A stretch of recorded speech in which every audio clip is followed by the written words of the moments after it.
Hi, I'm Amy Porter, and this is my podcast. My mission is to show people how to empower themselves through music, business, and media. I try to see as clearly as possible how I can help. I showcase the music that I've played and the people I've met along the way. I'm a wife and a stepmom. You might know me as a professor, a performer, a producer, a publisher, a recording artist. I'm the founder of a couple of nonprofits. Welcome in to my Porter Flute Pod.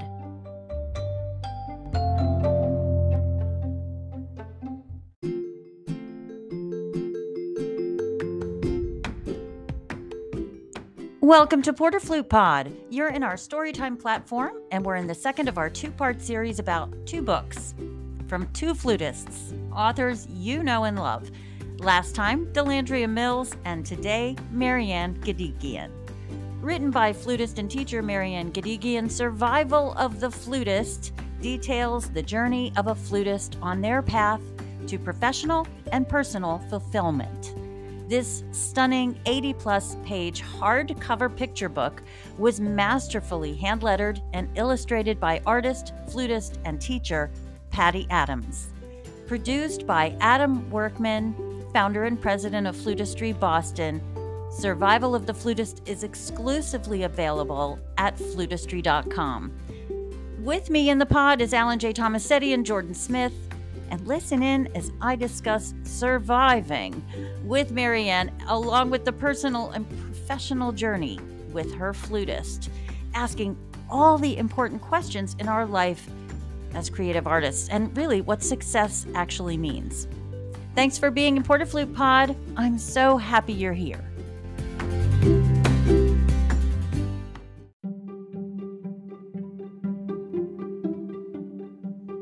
Marianne Gedigian is a seasoned international concert flutist and widely respected music educator.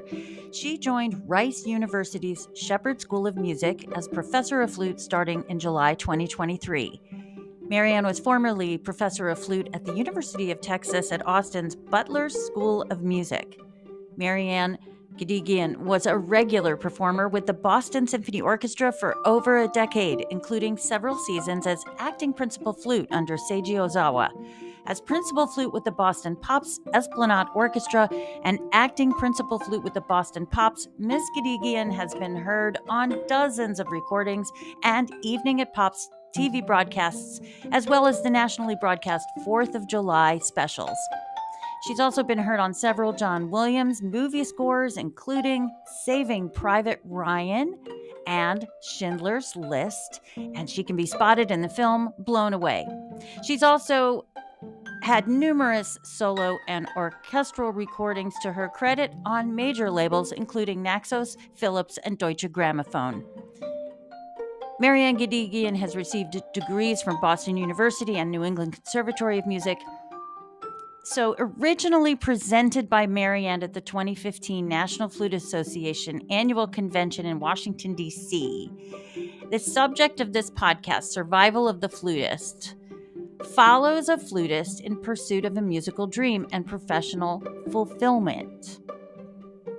And so we'll hear about Marianne's journey as she wrote the book.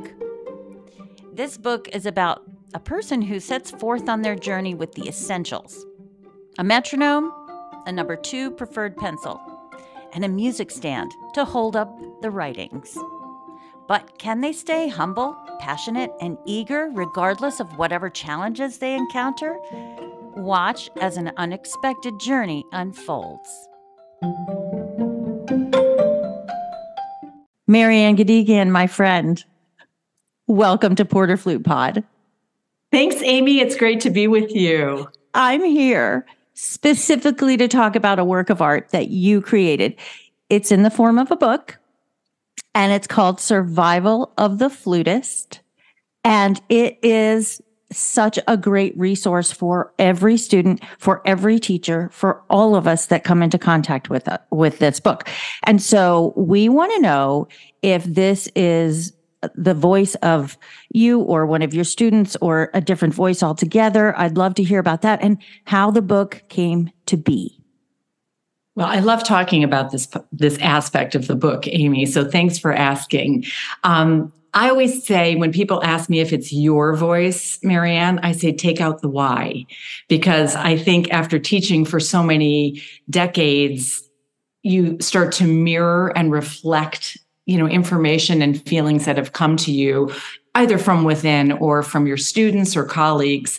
So I think each of us can sort of find a little piece of ourselves at different places in our journeys in this book. So the voice would be our, not my or yours. That's my feeling about it. And then as far as the genesis, it didn't start out as a book at all.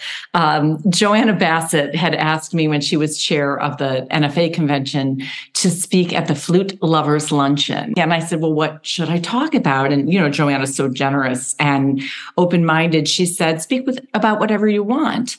And I said, well, what do people usually talk about? She said, well, lots of people talk about their careers. And I said, no, thanks. I can't think of anything less interesting than talking about my career at a flute convention. Mm-hmm. I'm going to talk about the time that I made fawn in one breath, know? I mean, I just wasn't interested in such a thing. And you played it for someone you don't remember. Exactly. I mean, you know how it was in those days. And we were so maniacally busy, as if we're busy now, but we were busier then. And so I put it off, and it sort of became a joke in my family. What are you going to talk about? I don't know. I haven't thought about it, blah, blah. So it was about a month before the convention. And I was on a flight from Portland, Oregon to Boston. And sadly, I was going to attend a memorial service for the great Laura Ulbeck. Laura was a brilliant oboist and just human. And she died from the symptoms of early onset dementia. And so I was headed to her memorial service, and I was quite distraught, as you can imagine, on this plane ride, and just feeling very open and soft and vulnerable. And I had a notebook with me that a student had gifted me. And I said, all right, I'm just going to start writing. I'm going to figure this out. And I don't know why, but I started with Once Upon a Time. And it literally just poured out of me on the flight. And so the final product is really very close to a stream of consciousness that occurred on that flight. And I always say Laura was moving my hand, because I was really stumped about even what to talk about. Nothing like a good airplane ride. Yeah. Yes. Our private offices, right, in the sky. I mean, being up at that altitude with, no distractions really clarifies us, doesn't it? I think we find that. Well, she was moving your hand.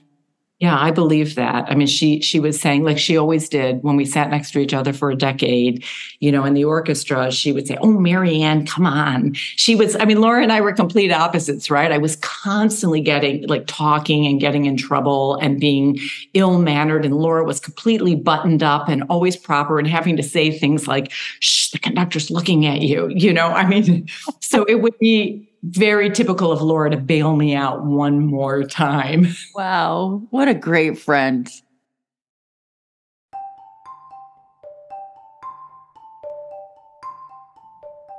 Once upon a time, there was a flutist who wanted to succeed in music more than anything else.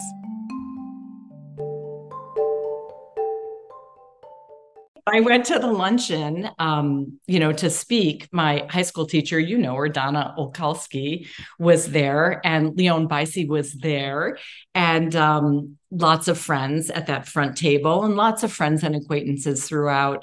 And I had said a few words prior to the story that I was going to read. That was my talk. And it was pretty emotional, when you are there in gratitude of the people around you and celebrating something that we all love together. So I finished the story, and Adam Workman from Flutistry Boston and Patty Adams of Louisiana Phil and a million other things, right? Like Dynamo Person. I like to say they stormed the podium, and Patty said, that's a book and I'm going to illustrate it. And I remember saying, that's not a book. I just remember like scratching my head and saying, Patty, that's not a book. She said, and Patty, if Patty says it's a something, it's like that's with a hard period at the end of the sentence. Patty said, it's a book and I'm going to illustrate it. And then Adam stepped forward and said, and I'm going to publish it. And so this simple story, this simple talk became a book, sort of against my better judgment. But Adam did such an amazing job with a keepsake sort of standard of book. I mean, everything is so finely executed in the book. And of course, Patty's illustrations are monumental. And you could sit for an hour looking at any one page and discover layers and layers and layers of flute information in there, inside stories, inside feelings. And the story is simple. The production of the book and the illustrations are lavish. Okay, so talk about the maturing of this mind that you have created. Because you're taking the journey. There's this journey and there's this path, which I love. So can you talk about, you can't judge a book by its cover. This is not a children's book by any means. So I just want to know about the maturity that came to be in this person. Well, I mean, I have read it to kids. And the funny thing about the kids is they really hold on to the flip pages, the opening pages, and they hold on to why in the world would a musician, a flute player, be so mad? I mean, that's just really hard for kids to understand. And I think that represents something we should all very closely look at in our lives. I get it. I mean, wow, what a question. Right. So let's see. Can you explain for the listeners without giving it away what the flip is? Right. The window. I guess the premise of the book and the story of how it evolved. And as I say, very naturally, stream of consciousness is that maybe in ourselves and maybe in our colleagues and maybe in our students and people we come across, we're there with them for the trials and tribulations and the frustrations. And we all know you will hear the word no many more times in this career than you hear the word yes from outside. But I'm a believer in hearing the word yes from the inside, right? And not better, but yes to myself. And so the book sort of has that angle to it, that when you look at, and I'm a Gemini, so of course I would see things in a duality sort of state, but when you look at a negative, you can sit with it there, or you can metamorphosize from it. With every negative, there is a positive. And it just depends on sort of how you look at it. So the flip idea comes in a physical flip in the book where you can actually lift a flap. Adam's brilliant idea, or Patty's, I don't remember. Those two were just full of incredible creativity when it came to putting this into a physical form. So I think that it's just an idea of how you want to sit and move through something, and that you have that power to make those choices, and that pathways are not singular. They are if you want them to be, right? But they don't have to be. And I think part of the book came from, and you probably see this too, Amy. I mean, living in Boston was a very specific kind of student back in the day, right? All very conservatory minded. Coming to UT, amazing studios, very, incredibly highly skilled flutists with big ideas for careers and that sort of thing, but a larger studio, a broader educational kind of canvas at a major research institution. And so rather than, certainly not pushing students into a particular pathway, but also being there to help them expand their pathways, right? Helping to motivate their personal creative expansions. I think the book came in large part from that celebrating, as we say in academia, different outcomes, right? An outcome doesn't always come with a comma title, right? Name, comma, title. An outcome can come with an abstract and maybe even should come with an abstract, something you can't necessarily put your finger on or title. And so I think the book very much came from encouraging people to continue their development, frankly, while their brains are still developing at that age, and just to create space within themselves to define success as satisfaction, if I can put it that way.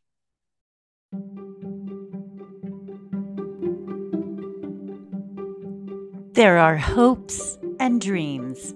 Here begins the flutist's journey.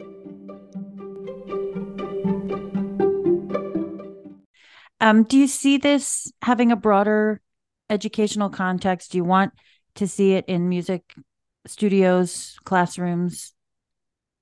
Well, I'm a total and complete introvert. For somebody, nobody ever believes that. But when I take those tests, I'm so far off the charts that I almost define a new level of introvert. So it's even just hard for me to say, yes, I want to see my work, our work in a classroom. I see. So personally, I don't, but I do. Personally, I do. But I will also say that, the feedback has been beautiful, about the book and the book itself. I mean, as I said, the quality of the book, the illustrations. I mean, Patty is a literal fine artist. So let's go there. Let's talk about the calligrapher, fine artist, Patty Adams. Oh, and by the way, an amazing flutist, piccolo player, lives in New Orleans. Let's love on Patty for a minute. Oh, I would love on Patty for an hour, or 100 years. Yeah, I mean, Patty is just a person that sees expansively. Use that word again, right? You cannot define this person, right? You cannot define her as an artist, as a flutist, as anything, because she somehow is the quilt, right? She is so vast in her gifts and talents and generosity. I mean, as if Patty needed to spend time making all of these illustrations for this story, right? But she is that person that sees value and seizes it and contributes to it. I mean, she's a remarkable human being, period. Well, she's open, she's selfless, she's humble. I feel that her walking up to you, she's done that before to other people. She's been on an airplane where someone was celebrating their final flight, and she got some big piece of art done by the time the plane landed in his honor. That's right. And everybody signed it. And everybody signed it. Yeah, I didn't want to be wrong, but boy, the airplanes, right? Well, you can find Patty Adams at pattiadams.com. The cover is a mirror, and this person is poking out from behind that. I mean, how profound, right?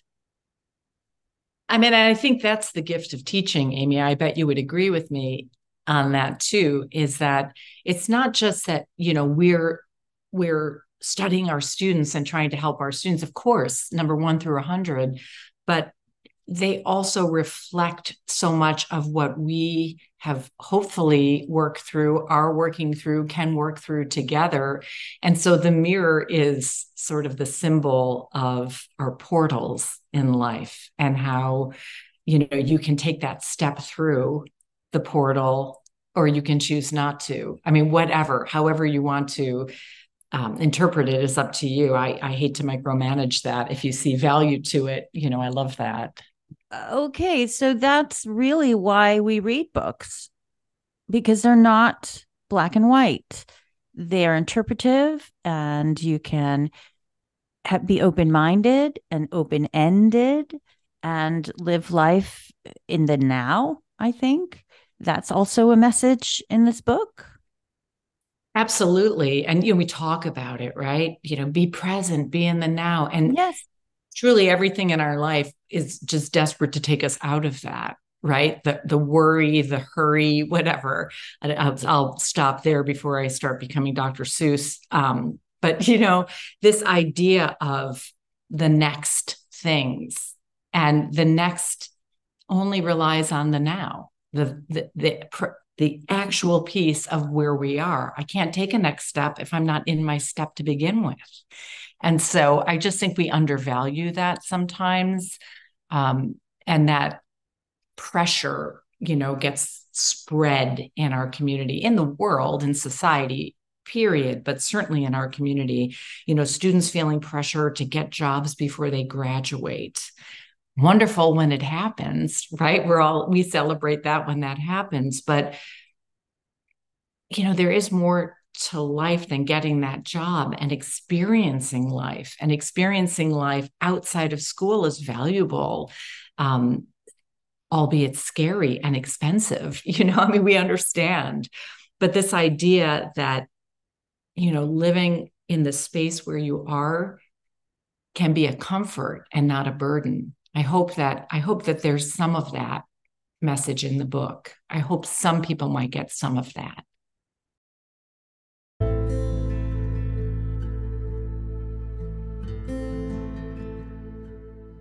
There are challenges, doubt, worry, regret, envy, judgment, arguing, screaming, ranting.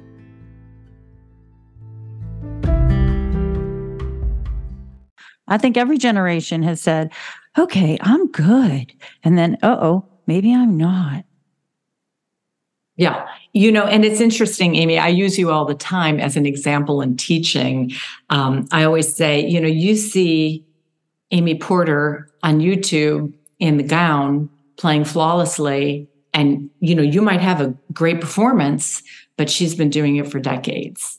And we have to remember that. And that is a difference in generation, right? Is that, sure, we listen to recordings, but when we see such a full finished product like you, it's easy to say, well, I want to get there tomorrow.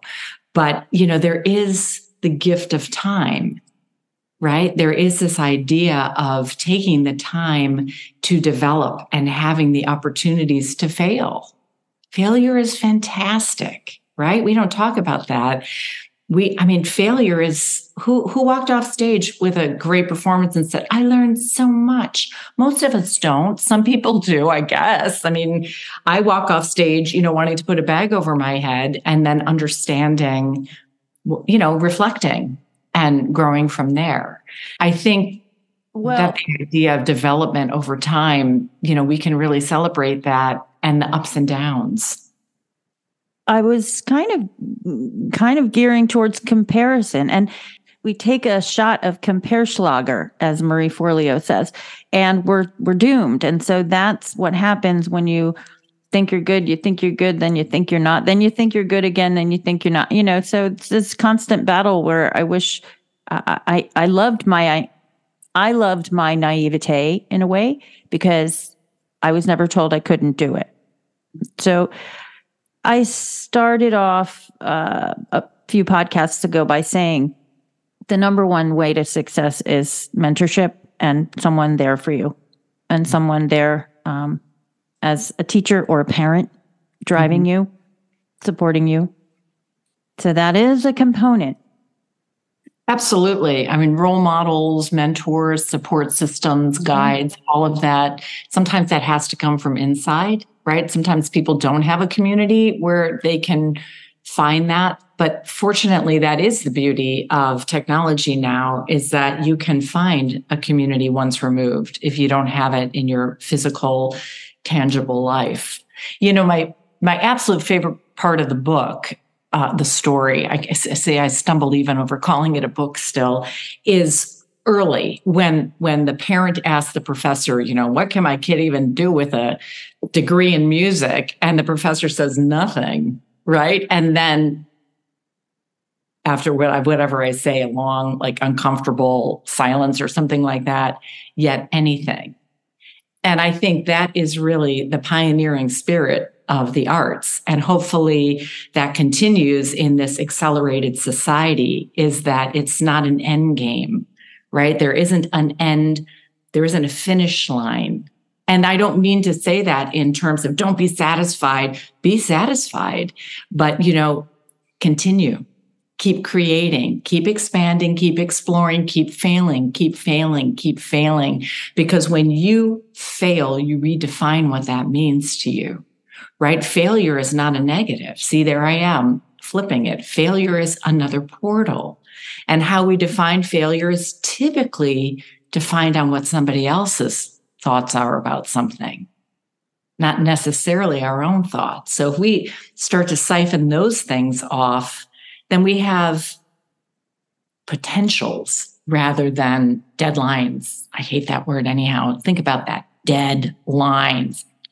That makes me crazy, and then we really can celebrate small successes in life, which is frankly what it's all about in my world.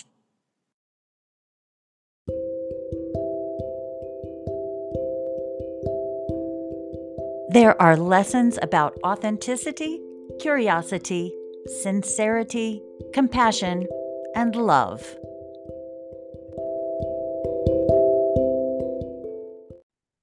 Now we have another producer in this story, and it's someone who also believes that everyone has their own voice, and that is Adam Workman of Flutistry.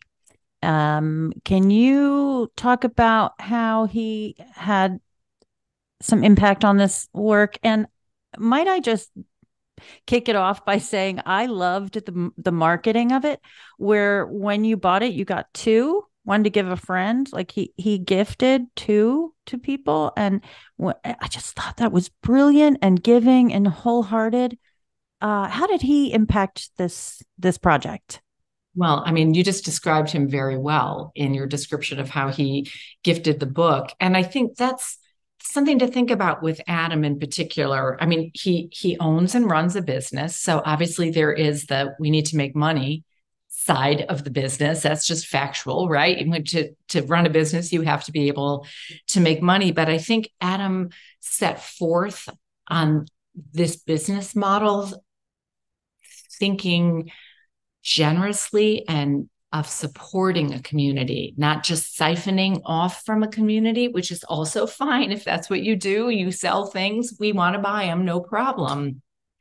But I think Adam's whole concept was how to unite people, how to enrich our community. And I think you see that in terms of the expense that Flutistry buffered with this book, to put, he used things like thread stitched binding. Like, that's expensive, Amy. That's keepsake kind of expensive. And, I think Adam's vision for his company is reflected in the book too, because it's sort of reflected in that uniting concept.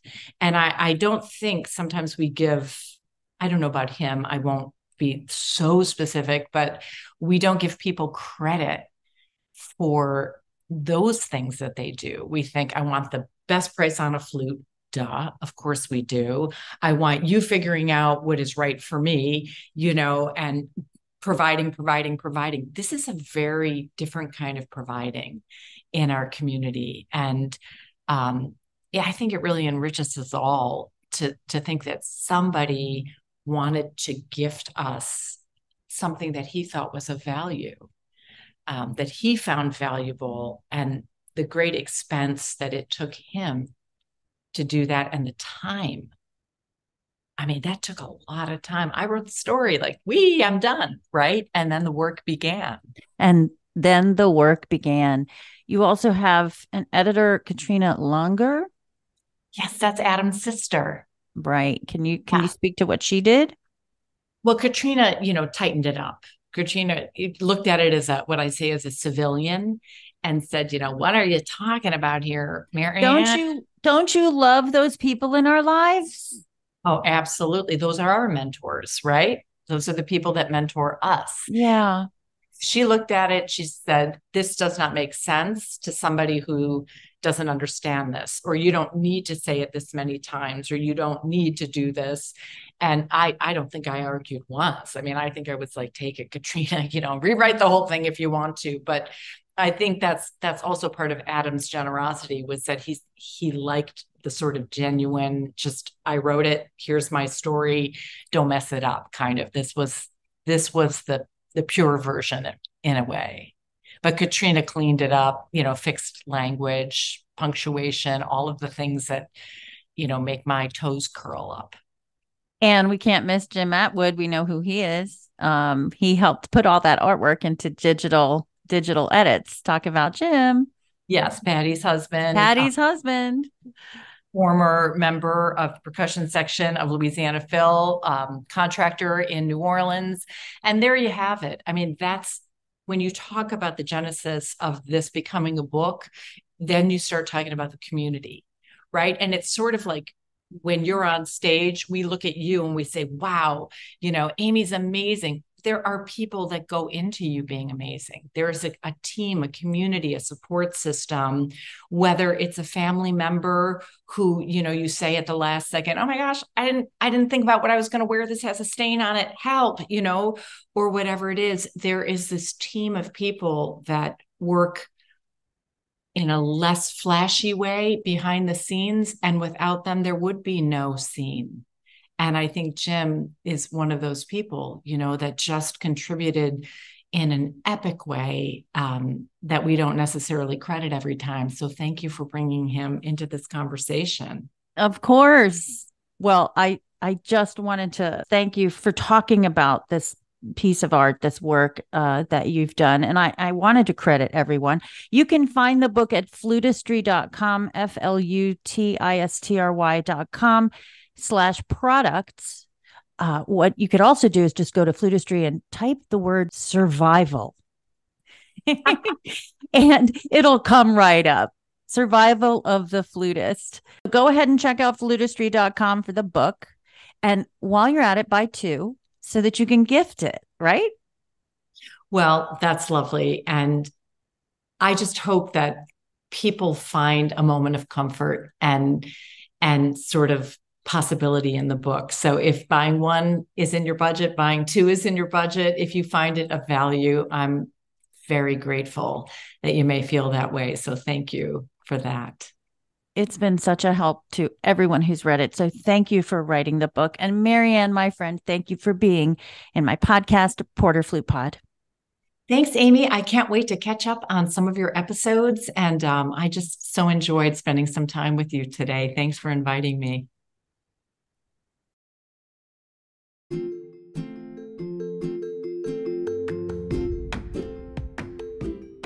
Thank you so much to both of my authors for being in Porter Flute Pod Storytime platform. You can find Survival of the Flutist at flutistry.com. Visit our podcast website at porterflute.com. You can find more about me at amyporter.com, amyporterproductions.com. And don't forget, I'm Porter Flute everywhere on Threads, YouTube, and Instagram. Thanks for being in Porter Flute Pod. I'm so grateful for you.